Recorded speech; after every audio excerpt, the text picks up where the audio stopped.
Assalamualaikum warahmatullahi wabarakatuh. Selamat pagi pemirsa, Manus kembali hadir di sela-sela aktivitas Anda. Bersama saya, Aslaf Daul Ihsan dari studio yang akan membawakan berita-berita terbaru, teraktual, dan terpercaya.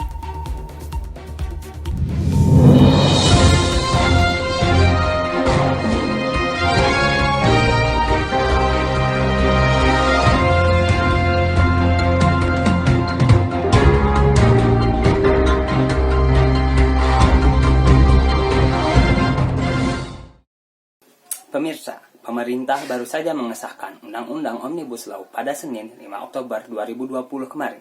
Keputusan tersebut mengundang penolakan dari buruh hingga mahasiswa. Imbasnya, Kamis 8 Oktober 2020 terjadi demo rusuh di beberapa tempat.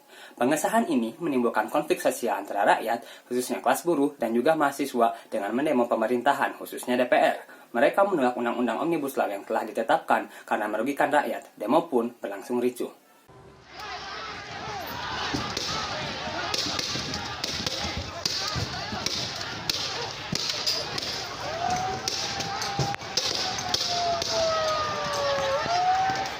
Bentrokan antara polisi dengan massa buruh dan mahasiswa terjadi di Jalan Raya Kawasan Industri Jababeka 1 Cikarang Utara, Bekasi, Rabu siang. Aksi saling dorong dan lempar batu tak terhindarkan hingga polisi membubarkan massa dengan menembakkan gas air mata. Petugas kemudian mengamankan satu orang yang diduga provokator.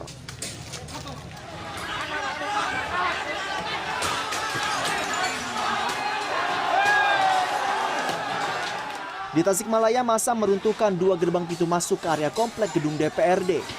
Massa yang semakin tak terkendali juga merusak pos keamanan dan memecahkan sejumlah pot bunga.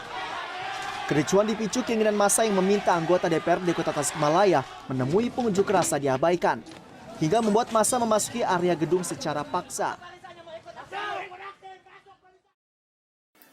Nah, teman-teman, berbicara mengenai konflik sosial, kali ini saya akan ditemani Ihsan yang akan membahas mengenai bencana sosial, yaitu konflik sosial. Berikut informasi kami persembahkan untuk Anda.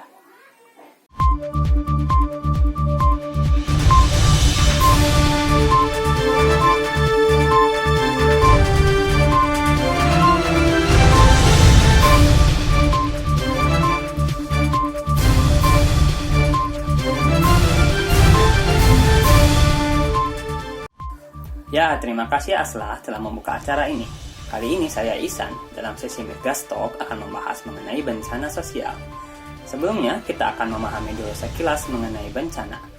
Berdasarkan Undang-Undang Nomor 24 Tahun 2007 tentang Penanggulangan Bencana menyebutkan bahwa definisi adalah peristiwa atau serangkaian peristiwa yang mengancam dan mengganggu kehidupan dan penghidupan masyarakat yang disebabkan baik oleh faktor alam, faktor non-alam, maupun faktor non-manusia, sehingga mengakibatkan timbulnya korban jiwa manusia, kerusakan lingkungan, kerugian harta benda, dan dampak psikologis. Bencana terbagi 3, yaitu bencana alam adalah bencana yang diakibatkan oleh peristiwa atau serangkaian peristiwa yang disebabkan oleh alam, antara lain berupa gempa bumi, tsunami, gunung meletus, banjir, dan lain-lain.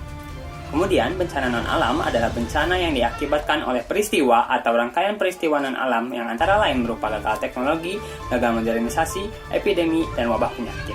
Bencana sosial adalah bencana yang diakibatkan oleh peristiwa atau serangkaian peristiwa yang diakibatkan oleh manusia yang meliputi konflik sosial, konflik antar kelompok, dan lain-lain. Ya, kali ini saya akan menjelaskan tentang konflik sosial. Konflik sosial atau kerusuhan sosial adalah suatu gerakan massal yang bersifat merusak tatanan dan tata tertib sosial yang ada. Konflik sosial dipicu oleh kecemburuan sosial, budaya, dan ekonomi yang biasanya dikemas sebagai pertentangan antara suku, agama, ras, dan antar golongan, dan kondisi politik. Kerusuhan atau konflik sosial adalah kondisi di mana terjadi huru-hara atau perang atau keadaan yang tidak aman sehingga melibatkan berbagai lapisan masyarakat, golongan, suku, ataupun organisasi tertentu. Indonesia sebagai negara kesatuan pada dasarnya mengandung potensi kerawanan akibat keanekaragaman sara tadi dan etnis golongan tersebut. Hal tersebut merupakan faktor yang berpengaruh terhadap potensi timbulnya konflik. Dengan semakin marak dan meluasnya konflik akhir-akhir ini merupakan suatu pertanda menurunnya rasa nasionalisme di dalam masyarakat. Kondisi tersebut dapat dilihat dengan meningkatnya konflik yang bernuansa sara serta munculnya gerakan-gerakan yang ingin memisahkan diri dari NKRI. Dari ketidakpuasan dan perbedaan kepentingan, itulah yang menyebabkan akhir-akhir ini terjadi permasalahan-permasalahan pada negara kita. Nah, setelah memahami konflik sosial, berikut adalah mitigasi atau upaya pengurangan risiko bencana konflik sosial.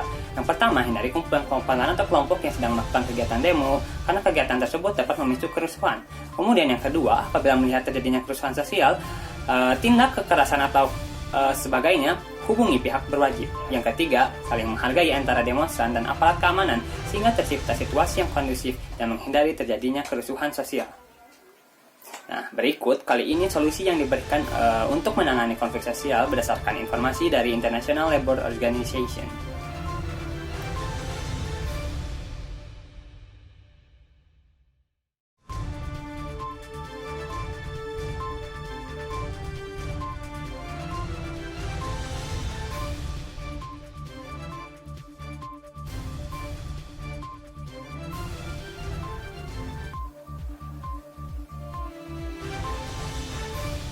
Nah, sekilas informasi yang bisa saya berikan mengenai konflik sosial. Semoga dengan Anda mengetahui info terkait ini akan memberikan wawasan yang luas, juga bermanfaat ke depannya.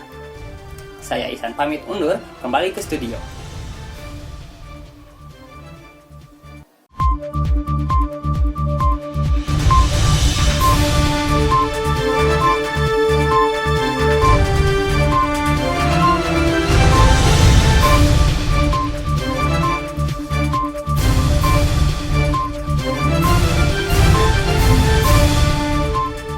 Baik pemirsa, sesi Midghost Talk tersebut menutup sesi acara berita kali ini. Demikian yang bisa saya laporkan.